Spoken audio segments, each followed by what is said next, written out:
Welcome, everybody. Hi, everybody. This is the Phil Community Meetup. We're doing it monthly now, and just to try to keep us on track to not forget to get together with folks. And so, once you sign up on that registration form, which I assume you must have all done in order to have gotten to the link you've got now, this Zoom link is the one you can use for the coming months as well. So, I'm Michelle Aoki. You probably all know me pretty much, and Tom Welch here. So we are from Necessful and we're involved in kind of, I don't know, it's a little bit hard to say, starting, fostering, nurturing, this movement around facilitated interdependent language learning. So we got a great group of people here already. We've already had a conversation about people getting doctoral degrees. Congratulations to Ronald. And also, James is interested. We just were in a meeting with James and actually Jessica as well, talking about Japanese in particular. And a number of us have been here several times, but maybe we've got a newcomer, Darcy Rogers. I'm going to just ask her to introduce herself first and what brought you to come to meet with us. Yeah, well, first of all, welcome to hello to all of you. I mean, welcome to me. It's great to meet you all. I'm excited to be part of this and know and learn more about what this is. So I've known Michelle for, man, how many years now? A long time. At least 15 or more. I just really respect and love her a lot and what she does. And so I recently found about this at the last ACTFL conference.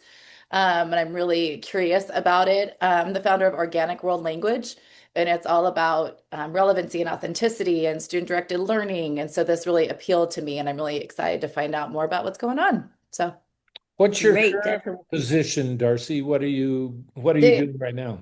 yeah, so I was a That's Spanish it. teacher for 15 years, and I did that. And then OWL happened. We call it OWL for short. Oh So I'm yeah. now the executive director for Organic World Language.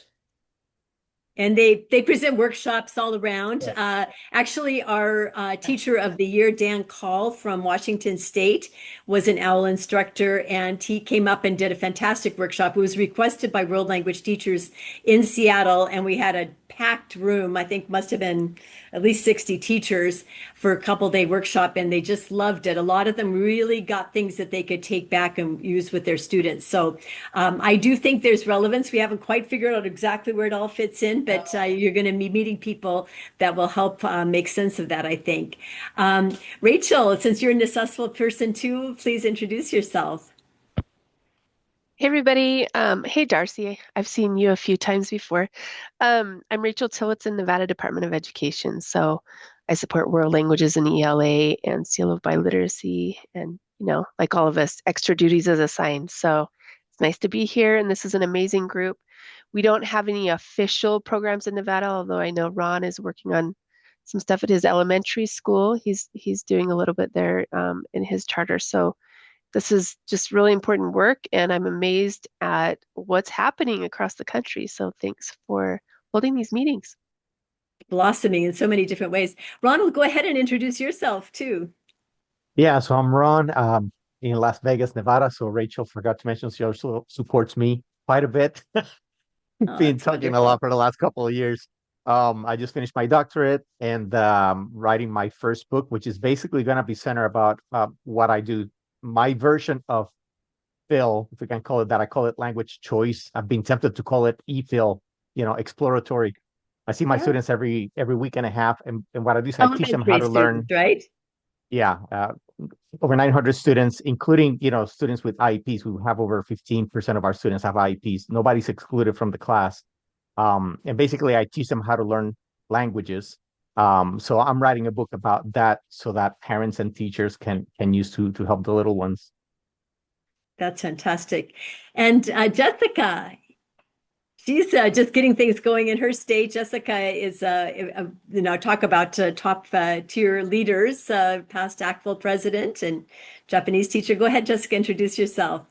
Oh, thank you. Hi, everyone. I am currently a supervisor in New Haven Public Schools in Connecticut, but I taught Japanese before that for 20 years, and I've been in New Haven for 13 years, and we're going to pilot Phil in the fall. I'm going to co-teach it with another teacher, and we're really excited to try it out.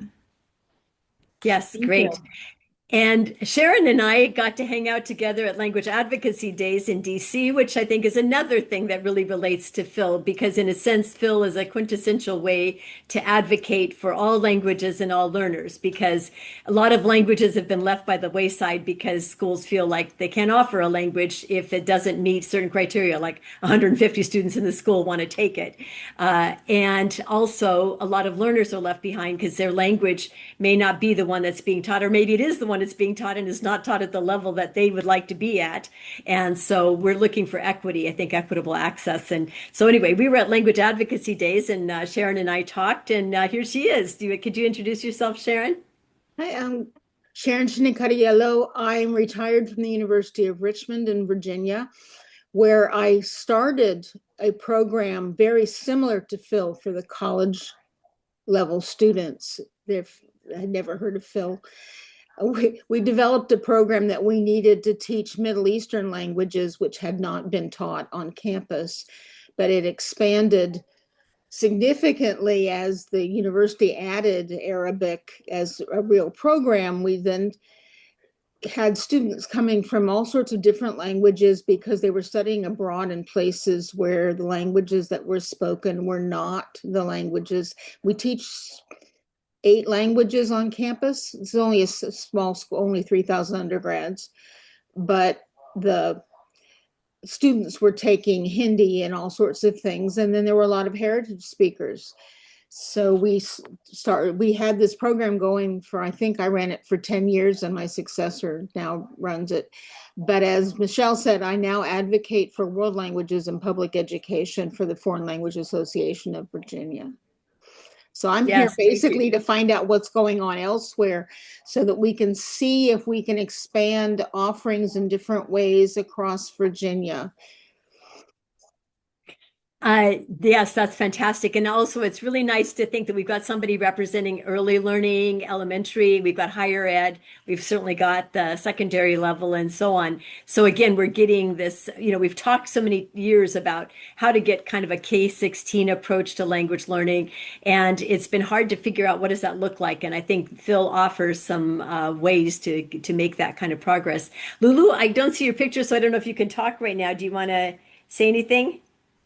I can. Hi, I'm Lulu Buck. I'm so sorry. I'm driving back to my home because I didn't want to get stuck in my office late at night. So, but my name is Lulu Buck. I'm in St. Vrain Valley School District out of Longmont, Colorado, and we had a mini pilot to the pilot where we had 3 students trying the Phil approach through Japanese. It was a successful pilot. We really, the students truly enjoyed learning the language of Japanese before their trip to Japan through an organization called Sister Cities. They'll be traveling out to Japan in July, and then we will be having our first official pilot in the fall with 9 students in 7 different languages. We are super excited for Phil. That is great. And James, I don't think I introduced you yet, did I? I think you're still muted. Sure. Not yet. Okay. Yeah, go ahead, James. So I'm James Gracie. I'm in Eugene, Oregon. I teach. Are you in Eugene as well, Darcy? Yeah. I'm down in Medford, Oregon, so I'm 3 hours from James. Okay, we're close to each other. Valley. Awesome. Yeah. Awesome. And I teach at North Eugene High School in the Japanese immersion program. And so I've always been looking for a way of getting the language component of my job more organically involved, kind of to how I was as a language teacher. And Phil is the first like established methodology that I feel like could work. So I'm just playing around with it right now. And I got 1 unit that I'm closing out the year with using it to teach 1 unit and see if it works. And then whatever does work, use that as I start next year. That's great. Thanks so much for joining us, James. And Carl Falsgraf, actually, our dear friend from the University of Oregon, Castle's founding director of Castle's Center for Applied Second Language Study, recruited James to join us. So now we're getting dual language immersion. We're getting so many different approaches. And we also are at lots of different familiarity levels. Some people are, just recently heard about it, like Darcy is really just first timer here.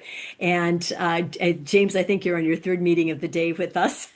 Some of us have been online for about 3 hours, but anyway, but that's exactly what Phil is all about, is that, we are each at the right place. We are at the place we are, and you don't have to be, no one's ahead or behind and so on. And we can still create value for, all of us, even if we are at different starting places and on slightly different roads and so on. So we encourage ourselves to walk the talk when it comes to the whole philosophy of what Phil is about.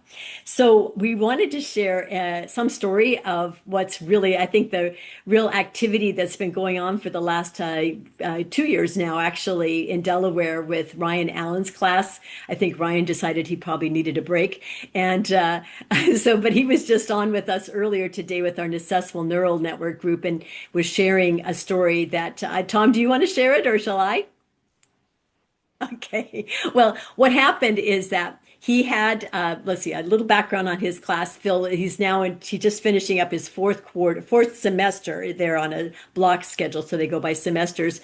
And the program has been phenomenally successful at getting students to, I shouldn't say getting students, but making it possible, creating an environment where students are, through their own goal setting and so on, and choice of language, actually getting to the level where they're able to demonstrate novice high proficiency even after one semester, or maybe they do it 2 semesters of Phil.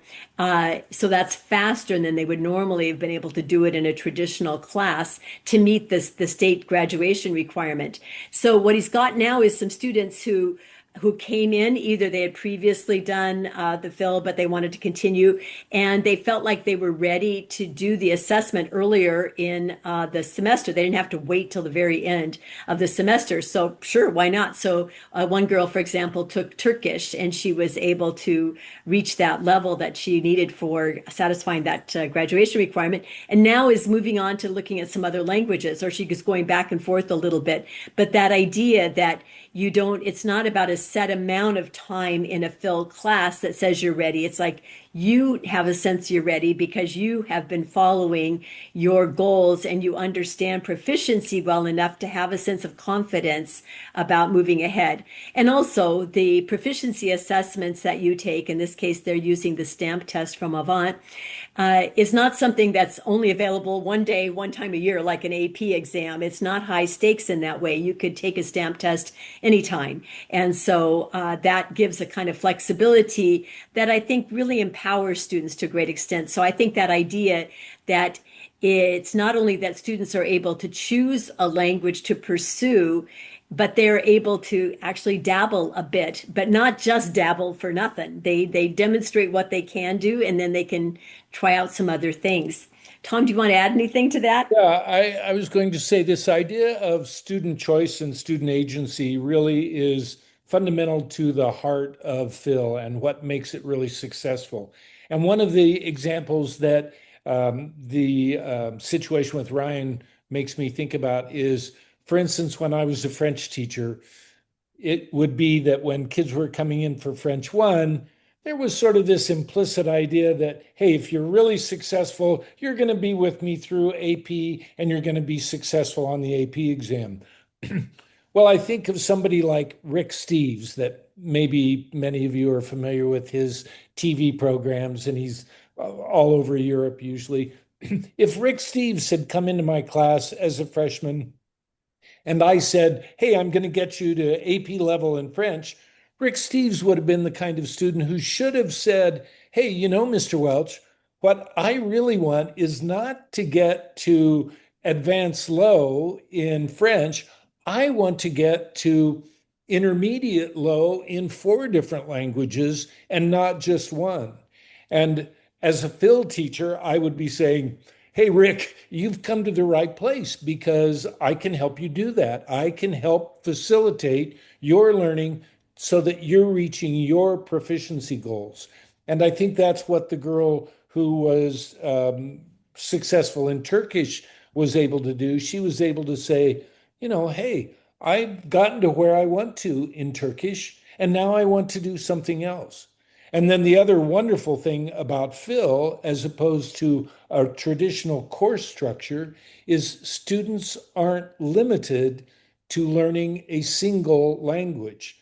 So this whole idea, which has had limited success in other districts for many, many reasons, of language layering, where students start out in one language and then layer on another, or maybe a third or a fourth.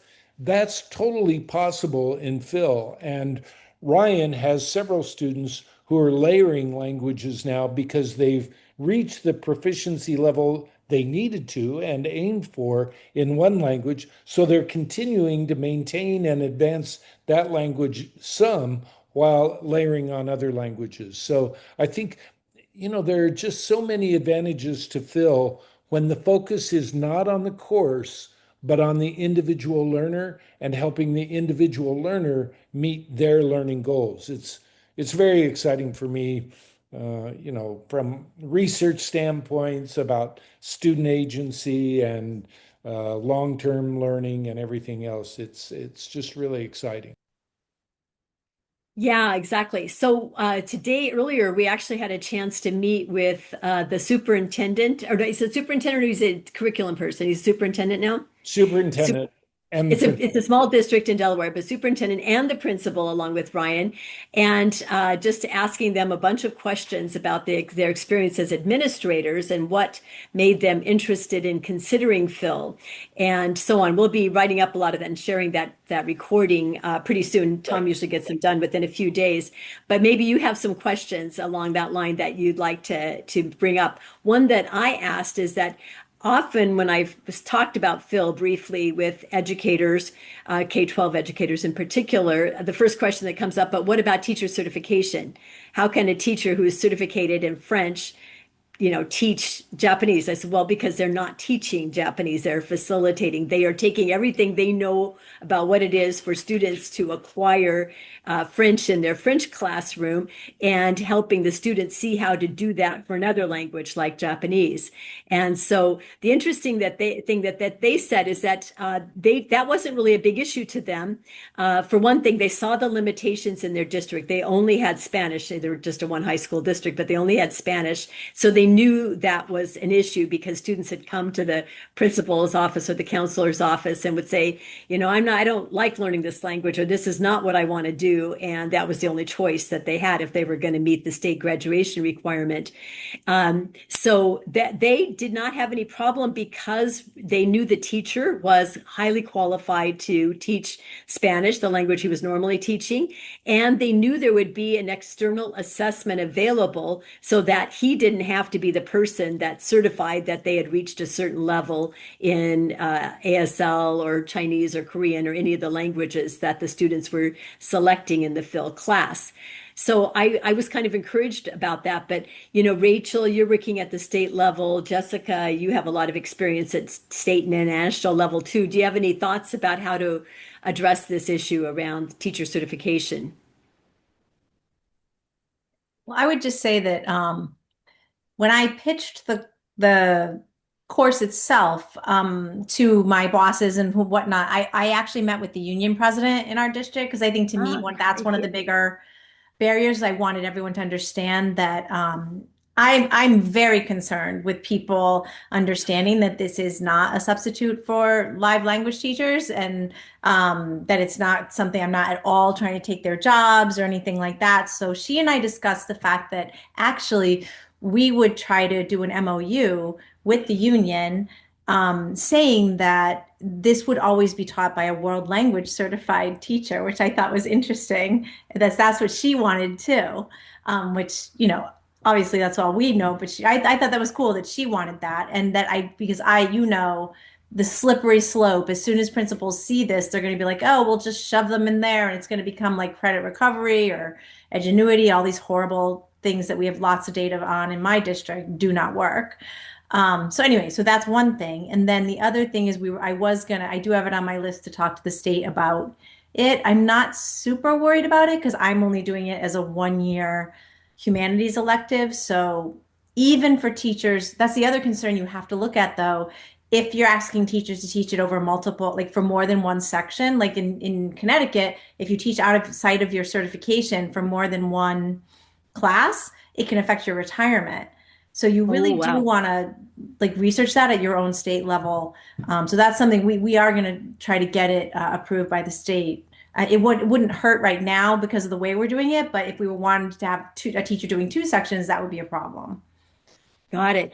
That's really helpful. And actually, one of our projects is to try to gather information about the barriers to certification and all. For example, it's in states that separate, say, the certification for general knowledge about language acquisition standards and so on from language proficiency. Like in Washington, the teachers have to take the Washington Educator Skills Test for just the general knowledge, and then they take ACTFL, OPI, OPIC, or WPT to certify their language proficiency. Or now there's other assessments they can take as well. But if you have just one assessment that does both in the same thing, then that might be a little more complicated because you have a limited number of languages that, see, in our state, in principle, you could get certificated in almost any language that has a test that could demonstrate it. So that's a separate Rachel? certification. There's a generic certification? No, it's not Oh, okay. generic. It's always It's for a just how language they where you do need it. two Okay. tests. Same for You do us two then. tests. Yeah. But because of that, the language test,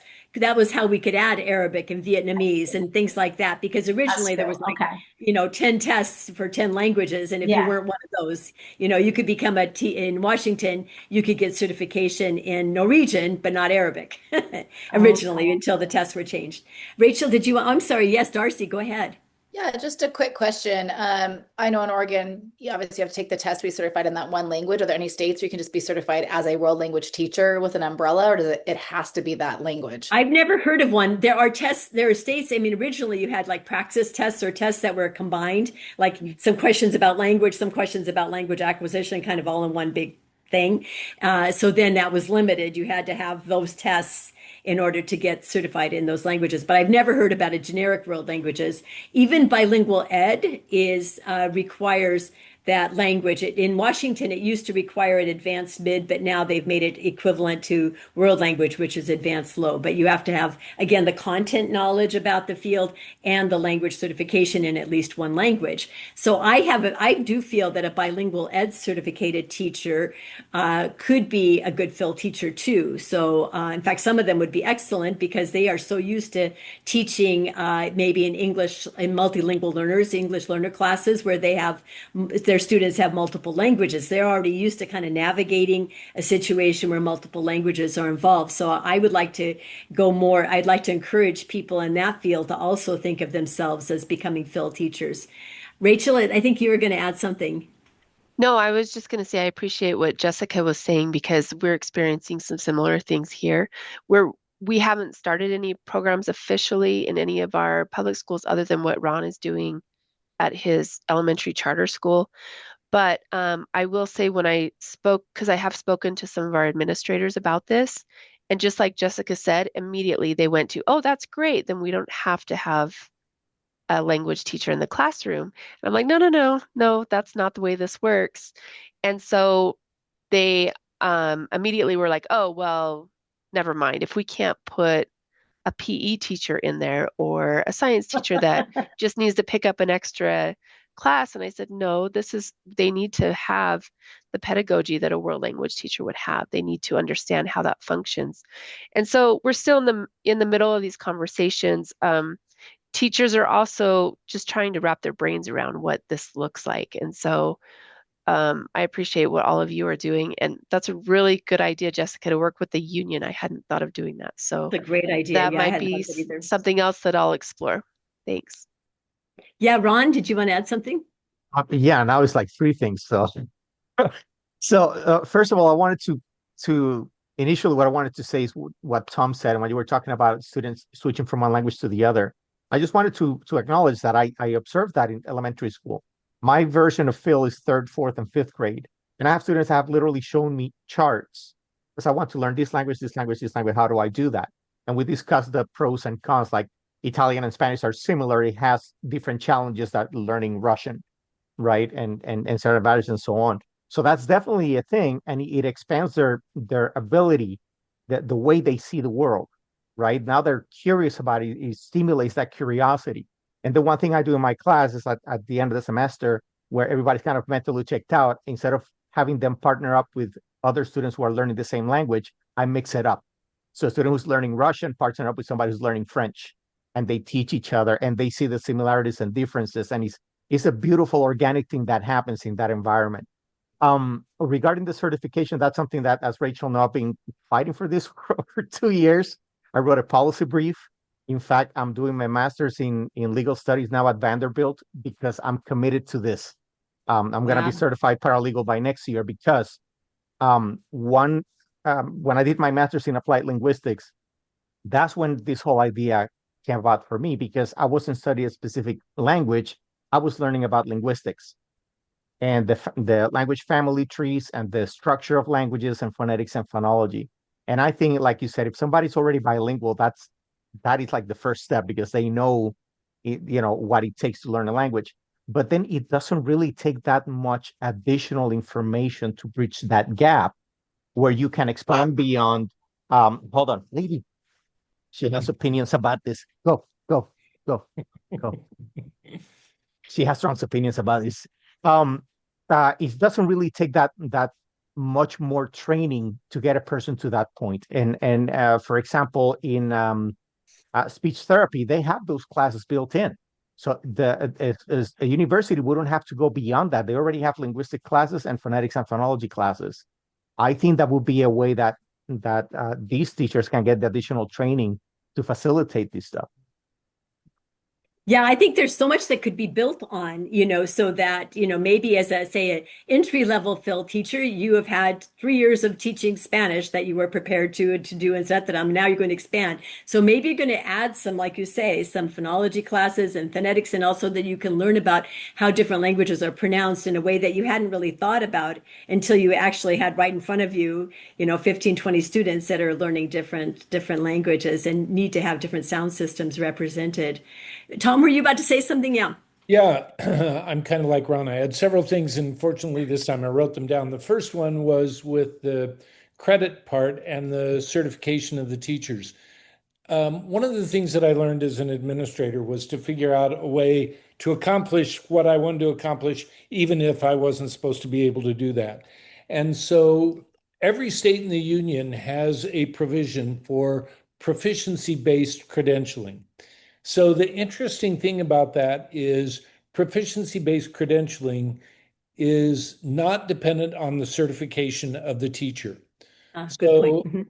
So this would work differently in different states, but you could have a teacher who oversaw a field class where kids were getting proficiency recognized in languages that the teacher wasn't certified in, but still get the credit because it's a proficiency-based credit. Now, I know there are other obstacles that need to be overcome about whether the state would be willing to give you money for that kid in that section when the teacher isn't certified in that. But that's one option that I would encourage people to begin to look at. And I'm happy to help people try to navigate where the state that they're from falls in terms of proficiency-based credentialing. And Michelle knows a lot about that too from Yeah, Oregon. we started doing competency-based credit testing in 2010 in Washington State. And I do know that a lot of our world language teachers search out the students that are in their class that have a different home language, for example, and they support them to go and do the proficiency assessment. So they may be in French 2 or 3 in their high school, but they're also going to get, maybe 3 or 4 credits in Vietnamese by doing the testing. So Yeah. certainly yes. Sorry, I had a couple other things, but Oh, I'm sorry. going to have to take a quick pause because my dog is starting to huff in the background because he gets fed at 6 o'clock and he's just looked at the He looked clock at the clock, he and checked he's his starting to go. So two other things real We'll see you in the quickly back. before I take care of Duke. The second thing that I learned is to ask for exemptions from policy. So your state may have a certain policy about something, but you can oftentimes get an exemption to that. And I had extensive conversations last week with the vice chair of the Kentucky Board of Ed, who is actually a good friend of mine. And she was saying, we hardly ever get any requests for exemption but everyone that we've gotten has come with a rationale and we have granted it. So that is really, really a key when an administrator says to you, oh, you can't do that because the state won't allow it. You say, hey, you know what? We may be able to get an exemption for that. And if it's not something that is federally required, chances are that you could be successful. And then the third thing I want to mention is one of the advantages of a community like this is we all have a lot of different connections. The head of NASTEC, which not the stock market thing, but the National Association of State Directors of Teacher Education and Certification, it's a mouthful, is also somebody that we know. And Ryan and I have talked to him, and it looks like we will probably be presenting at their conference this winter. And he has also been a guest in our Phil meetings, our neural network meetings earlier. So he's quite aware of these issues that have deep, deep implications for the profession as a whole when you all of a sudden have people who are able to lead learning in areas that they may not be certified in. So Mm. it's a very deep and very interesting situation. So I'm going to pause and feed Duke. Okay, you may be excused. Sharon, I wonder if you have any thoughts or things you want to share, because I know a lot of this has been around K-12 issues. That's one advantage in higher ed. You don't have that certification kind of requirement that we've got that drives everybody crazy. Well, but that's And what yeah, I'm it's a good thing, interested but in, because if we're trying to spread the program to our K through 12 schools, because they're the ones who are really suffering with the lack of language opportunities for students. We have particularly lots of immigrants, refugees in Virginia, and they have been put into rural school districts, which often only have maybe 2 years of Spanish and 2 years of French if they're lucky. And these students need to continue their home language to become literate to their benefit. They want to do that. There are all sorts of different issues, and we aren't ever, I can't imagine a time when we'll be able to teach Ukrainian in rural Virginia.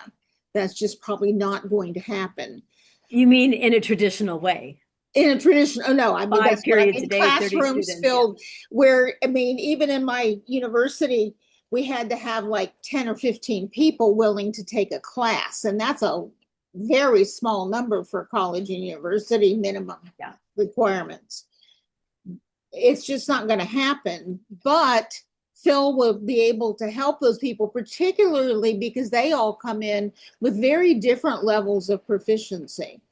And our heritage speakers are the same way. Many of them have military parents. So they have perhaps lived in the country of, a lot of them, Korean is a big language in Virginia because in certain parts of Virginia because of that. Yeah, Norfolk and all. And so very few of the schools have the ability to have traditional classes in Korean, but there is a lot more demand for that. So this is the kind of thing where the certification does matter. And the reason that I do the advocacy I do is because I live in the city where they have the General Assembly and all the legislatures and the Board of Ed. So wow, yeah. I can go down and talk to people. We have a very, very good world languages supervisor at the state level. Definitely do. And so, yeah, so a state like Delaware, Virginia is really in a position to take kind of a leadership role in a lot of these things. And I think what we've learned about, say, the seal of biliteracy and how that took off across the country, you start with the one state, and then pretty soon there's 2 or 3 or 4 more, and then it just spread. And then when you get to having like 25 or 30 states, you really put pressure until you get the rest of the states on board. And I think seal of biliteracy it was a way to get something sort of aspirational out there that's at a little bit higher level than like 2 credits to get to college. That is actually something substantial. And also because it was biliteracy, it was something that was could be supported bipartisanly, and at least in our state, certainly was led by both parties were supportive of it because they wanted to have English as well as another language. But I think we could do the same thing with Phil. We start finding the early adopters, the places where there's the right combination of leaders between the state, the district, the teachers, and the teacher organizations, and so on, to get a few good examples going, and then start spreading it to other early adopters in other states, and in that way create a greater opportunity. And I think in particular, one of the things that's getting to be very limited is colleges of education. I'm not sure if it's true in all states. It's very true in Washington. They're practically not preparing any future teachers anymore. For one thing, they have issues around placement of the teachers. But if you could be placing a teacher in a Phil classroom, then you have more flexibility about the exact language. You might accept a teacher that wants to get certification in Vietnamese because you don't have to get them into a school that has 5 periods a day of Vietnamese, for example. And again, we could have much more equitable access for more languages, I think. And I don't think in any way that it would detract from the high quality Spanish and French and Japanese programs that we want to have, or Mandarin. I think all of those can grow at the same time. It's not an either or, because honestly, just as Ron was kind of describing, when students have a chance to explore something that is relevant to them, then they may want to add on the other language that was maybe always there, but that wasn't the one they wanted to take first. So that's a couple thoughts. Rachel, do you have thoughts you want to share? No, I'm actually just taking notes on all of this so that I can share with my team over here. Great. Thank you for all the info. Michelle, great. And Dave? Yeah, go I ahead, just Jessica, wanted to please. quickly say that I love that angle of it too. I was thinking, like, I have a lot of teachers, like my Arabic teachers and actually my French teachers right now, who don't have big enrollments.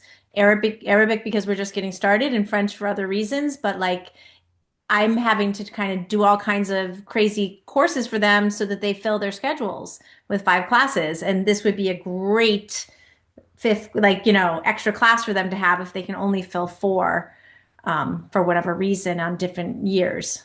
Yes. And also it's a way to allow students to continue to say a 5th year when you can't That's what we're justify a full right. That's what class, we're doing with because our French 4, right? exactly. And I think Ryan found that when the students were learning, even though they had come up the traditional pathway or pipeline, but then when they're in the Phil class, they're like the other students. I mean, I think it brings a new freshness to the learning environment, and all that can really energize it. Ron, I think, did you want to say something? Yeah, I want to propose an idea. Since I finished my doctorate, I'm contemplating that like the next logical step for me would You be have too higher much time on your hands, education. right? Yeah, no, actually I don't. Um, but that lasted for about a week. No, it's just I'm thinking. So the next logical step for me would be higher education, right? So I've already devised a plan on how to maintain what I have built over the last 7 years at my school. But it also occurs to me that Phil will be also a great way to recruit future teachers. If given the opportunity, because I find this so much, if given the opportunity that somebody can in a formal context, they could choose what language to learn and they have a good experience for that, and they're even remotely considering education, I think that would be a good incentive to then hire people who would in turn be our future world language educators. I think that's really true. I think we have to start investing in future teachers, or there aren't going to be Phil or any kind of programs in our schools. People will just say, hey, let's get rid of the language requirement, and then we don't even have to worry about trying to find teachers and fill spots that are difficult to fill. Darcy, I think you wanted to say something. I was just going to tag on to that's definitely something that we've seen within OWL, is that a lot of our students will go on to become teachers and so forth. So it feeds its own, system, which is really neat. So, yep. Yeah, I think when the learning environment like Mhm. through OWL, and Phil, I think, can do this as well, creates excitement for the students. But it's not just excitement, it has to be their learning. That means that, you know, the work that their brain did, that they know they did something. Then that creates the pride that causes them to want to go on and become teachers, I think. And I think the power behind that also is that we're putting it in their hands so they are aware of the proficiency levels. They're setting their targets. They know that sticking through a like traditional trajectory is going to get them to that third, fourth, fifth year, and they will be hitting an intermediate high or whatever it might be. So it's that strength of this that I love, that the kids are the ones putting it, setting their goals, getting there, finding their way to get there. So that's just a huge motivator there. Yeah, it's really true. Jessica. Well, I just have kind of a devil's advocate question listening to this though. I wonder, like, you know, it's sort of like AI. You know, like all of us are pretty good at using AI right now because we've all gone through traditional educations and we know how to critically think and we know. So I would just posit to the group, like, I wonder, like, is it possible to come right out of college teacher prep and knowing what we know about how slowly teacher prep changes to meet new needs? I mean, they're not even up to like what we're doing now in regular classrooms. Like, do you think it really is going to be possible for someone coming out of that who's never actually taught a student from zero to intermediate mid, right? And doesn't have that experience of really understanding the progress of proficiency development to be a high quality field teacher, like, or at the very least maybe they're just going to need to be some kinds of like institutes or something that's going to help these people, because I don't think that just because you learned a language or you know other languages you're not necessarily a great teacher. And so the same thing's going to be true for Phil, I'm sure. Like, just because you're even maybe just because you're a great traditional teacher you might not be a great Phil facilitator, because I'm already, you know, as you all know, because I'm already thinking about how differently I'm going to have to act as a teacher with those kids as we pilot it. But like, those are just like Oh, food for yeah, thought it's so true. things, That's right? what, you know, but we had a model for how you get effective teachers, and it was called Star Talk. And Yeah, when you did a exactly. combined program like we did for over 10 years, Right. and we had 10 teachers that came from the community, generally, some of them were heritage speakers of Yeah. Russian, who many of them had never received training as teachers because they were physicists or astrophysicists even, Yeah. but they went through our Star Talk teacher program in parallel with our student program, who that was taught by master teachers plus TAs and all from the university as well. They learned incredible things. They were Right. so grateful. And now we still have these teachers coming back. And a bunch of us went to visit a dual language immersion Russian program in Portland just at a couple months ago at the PNCFL conference, because they want to start dual language immersion Russian now in the state. So, you know, I think trying to stick teacher education only through the traditional, you know, school year, the way it's always been done, is not where you get the intense Oh, experience. never. Yeah. But we know from Star Talk that you can really revolutionize, transform teachers, or make people into teachers Right. through And I that worked kind of with intense Caroline and experience. Helena way back when on those month longs in, you know, Minnesota. But what Of I'm saying course, is yeah. sometimes that's what it takes. And so that's why I'm going to always be the cautious one. Like, I think I just never want a school district to think like shove them in as a Phil teacher their first year. You know what I mean? I think we're always going to have to be delivering that message because that's the first thing principals are going to want to do, for sure. But if we had institute like stuff, kind of like Star Talky stuff, right? Yeah, It may yeah. not have to be in real time. It could be Could more. be, yeah, summer Yeah, programs and things like that. Yeah, right. and of course, again, the maybe part of the qualifications to get a Phil credential would be to have done a Phil class on campus, you know, and the classes that are starting at the University of Washington now, University of Wisconsin has got one, that the students that are participating in them are very happy. Like right now, Russ has had a couple of students that are doing Ukrainian, because Ukrainian, there is an instructor, but it's in every other year, first year, 1 year, second year, another year. And so in this year, they're able to do first year so they can join the second year next year. And so that kind of thing that can really mesh well with languages that are taught sporadically at a university, for example. So I think there's many ways, you know, once we think outside the box, there's so many possibilities, so many possibilities. Well, why don't we take a moment here for just take a few seconds to just kind of think internally for a minute and think about any questions you have, any reflections on the usefulness of this kind of gathering, for one thing. That's helpful for us to know whether these monthly gatherings serve a purpose and so on. So anybody want to speak up for a second, just what you're reflecting on right now? I'll go. Um, Part of since I'm doing this at elementary school level, it's a completely different format, right? Because it's in the group, students learn cooperatively, and so on. One of the biggest issues that I have, and one of the my drivers for looking to the next of being higher ed, is I want to be outside to look at the system, because a lot of my students finish fifth grade and they're excited about this thing, only to go to middle school and there's absolutely nothing. Nothing. Many of them have told me that they have continued on their own, but that's hardly ideal because then middle school throws additional distractions. So one of the things I would like to do, like I already reached out to my son's university where he's studying sign language. They don't have a world language program at all other than ASL, English and Spanish. And the English and Spanish is in the context of bilingual education.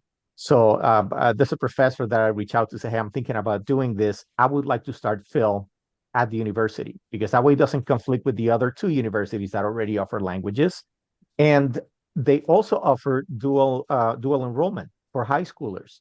So high schoolers could go as part of their early university experience, learn languages in this context, and then hopefully I can be part of what starts establishing a pipeline from pre-K all the way through college, where we can start with what I'm doing or something similar to what I'm doing in pre-K through elementary school, and then it can be narrowed down to the students then picking a language, say at the in high school level where they can do like Chinese or whatever using Phil to fulfill that.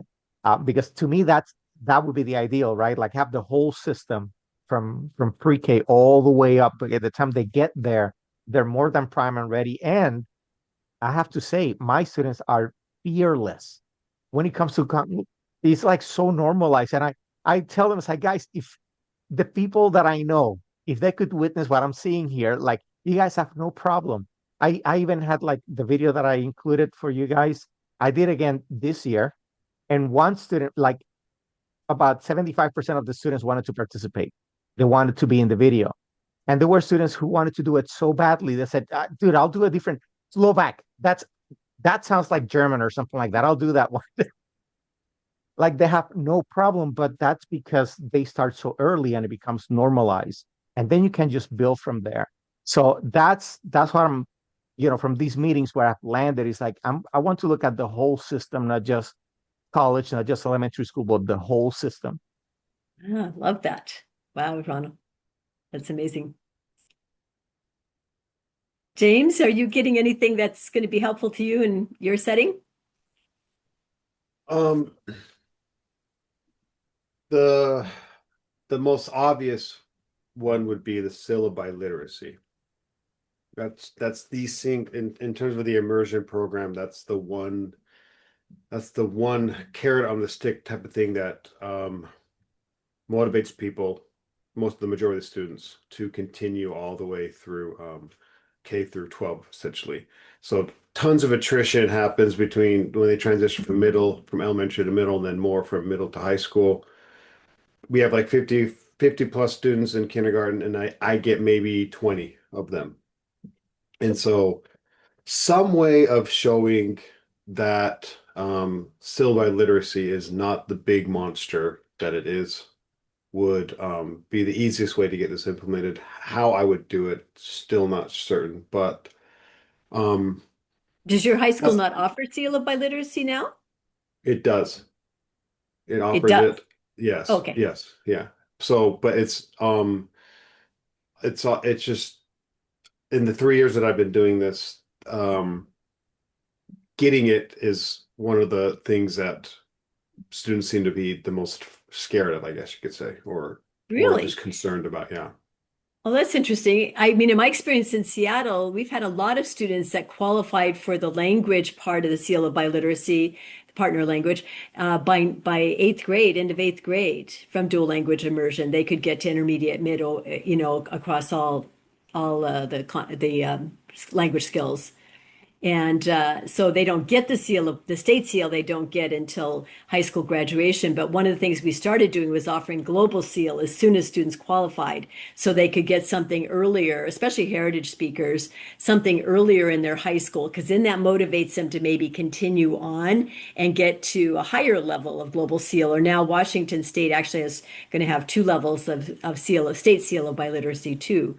So I think that's interesting that it's so scary to them.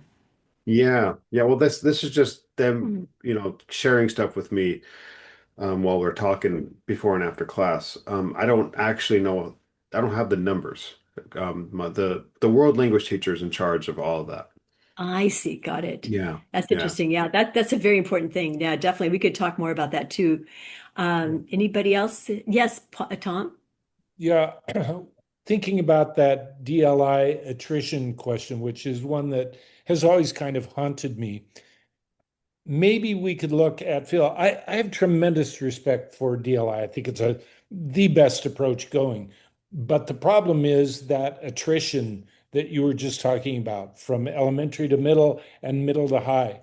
But maybe folks could begin to see Phil as a way for those students who would have dropped out because they don't want to continue with DLI for a number of different reasons, but it would still allow them the opportunity to continue developing their language skills in that language without being forced into the strict DLI curriculum that, maybe they don't want to do high school social studies in Japanese, right? But they do want to continue their Japanese, but they want to do their social studies in English. But Phil would be able to help them continue and help them be ready for the seal of biliteracy. So just a thought about one of those other ways that Phil could fill some holes in what is oftentimes the traditional trajectory. So that sparked a thought I had, which was when I came back from Japan 3 years ago, the first job I got was teaching Japanese at another high school here. And at the end of the year, I was over the summer, one of my students' parent called me up and said, "Hey, my students can be transferring to a new high school. They don't teach Japanese there. Is there a way that you can get it taught?" Like she literally wanted to know if I could teach at that high school. And I said, I can't. That the Phil right now, I had the idea of Phil could, I don't know how it would work, but just if I had Phil in my pocket, then I could be like, hey, there's a way we could possibly do it type of thing. So I would have had something to give that mother, but now she's like, oh, the only option he has over there is Spanish. And so, Yeah, so but if the that so the, Spanish teacher had a Phil class, that hmm student could say, I want to do Japanese, but it's obviously not beginning Japanese. I want to hmm build on what I've had.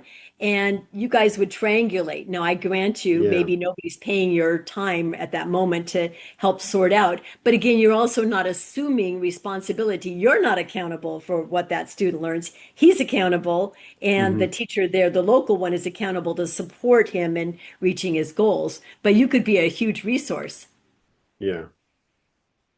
Yeah, Tom just mentioned also we are thinking about, virtual things. Absolutely, virtual can be part of this. I mean, you could say that in some ways when you're doing things with an app, with whether it's an italki, whether you're talking to somebody, or even with, with an AI, that is sort of like a virtual thing in a sense. So, I think all things can be on the table. One has to find the right balance that actually works to create the results and is, keeps in mind that we're interested in human-centered communications. But there are many tools to get there.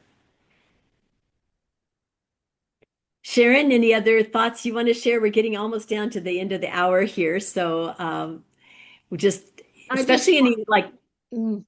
I just wanted to say, first of all, it's been very useful because I didn't live in the certification retirement system mode. So these are questions that I need to explore with K through 12 people that I work with and also with our state supervisor and all those people before we can start really saying, hey, this might be a good approach.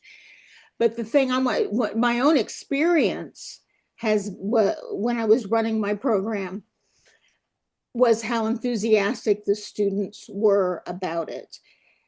And because of the kind of school I was in, many of them went on to get Boren scholarships and those federal government immersions for less commonly taught languages. Now, all of the students that were in my program had fulfilled a language requirement already. Almost all of them came to college having already been able to place out of the standard language requirement, which was proficiency based. So, but they got to the point where I had students giving their cultural presentations in their target language, which meant that I had to find somebody who could understand what they were talking about. If they were talking about the medical system of Bangladesh in that language, but partly because I'm in Romance philology, so I understand almost all the Romance languages, at least from a basic thing, and German. So I learned a lot just by being with my students and having them and facilitating their learning. And I think it was Ron that mentioned how useful that linguistics, we did have a weekly group meeting, because with college students, otherwise you just sort of lose them. They don't come to, you have to have a class where they can come to talk to you. Otherwise, you just lose them until the middle of the semester. And oh, wait a minute, I didn't do anything. So we had a class where we basically were teaching them basic linguistics. And also how you learn about culture, how you learn about, because we wanted them to understand. The other thing that you have to be really careful with is incorporating the culture into the learning of the students. Beyond, not that food and all those things aren't important, but it usually has to go a little bit beyond that. But it can adapt to their own interests. I had students interested in soccer and in capoeira and all sorts of things. Such a good point. So we got about one more minute. So if anybody wants to make a small commitment on something that you want to look into, work on, it doesn't have to be a big goal or some small step you want to take next. The chat summary, I'm sure, will help us capture all of those things and we can follow up with you. Anybody want to put one out to the world? Yes, Darcy. I'm just excited to see hi Lulu. It's a face difference. Just the connections between Owl and Phil. So thank you all for sharing and hearing all these different ideas and things and seeing many of the similarities that we also encounter with Owl and what we're doing. So yeah, I'm gonna explore that some more. So thank you. Let's explore that more. And Jessica's just said she's going to reach out to the Connecticut Department of Ed about certification possibilities. I'm going to go back and revisit the things we gathered about certification and revisit that topic this next month or two too. Anybody else? And another thing I didn't elaborate on is, since I'm in teaching content, that's the focus of what I do, and I do it in Japanese. When I'm using Phil, I'm seeing that I'm actually using it more not as a means of helping people facilitate their language learning, but it's facilitate learning, period. And so I'm excited to see the connections I make between that. Basically, what does learning period look like as I'm using Phil, and then worrying about the language part later, I guess you could say. Good point. Absolutely. Because people are getting interested in the concept of Phil facilitated interdependent learning and not just about for languages. And Rachel says she's going to check into licensure in her office to discuss exemptions like China, like Paul, that Tom mentioned. So that would be great. And Tom and Ryan are speaking at an international conference, The Future of Education, in a few weeks. So we're really excited to hear how that comes out. Anybody else? Lulu, I know you're getting your Japanese students launched. Yes, it's been so exciting just doing the pilot to the pilot and teaching the students Chinese through the Phil approach and then them going to Japan. They were really motivated in really wanting to communicate with their host families. And so the motivation was there. They're still learning, even though the class has ended. I still see their activity in wanting to learn more Japanese before their trip to Japan. So it's so wonderful to see. And the language that they got to in just the small amount of time was unbelievable. So we're looking forward Oh, to the that's so fall. great. Oh, excellent. Well, it looks like everybody's looking forward to the fall. We are going to continue our meetings in June and July and probably ongoingly after that, but we'll just go forward with that. Looks like Ron's going to be presenting at Nell's conference. Excellent. Wonderful. Thank you, everybody, so much for coming tonight. You were absolutely the best group possible, except for all the others that didn't come. We would have loved them too, but it's great to have a manageable number and be able to hear from so many people. And Tom, any last words for the order? The good of the order? No, just keep thinking, keep imagining, keep thinking about what's best for kids for helping them increase their language proficiency. That's where we pretty much start and end with Phil. So really good to Great. see everybody. It's wonderful to see everybody. Happy June. Hopefully, it's a good, smooth end of the year. Some of you already done, some of us not so much, but we'll take care and see you next time. Thank you so much. Thank Thanks for you. organizing.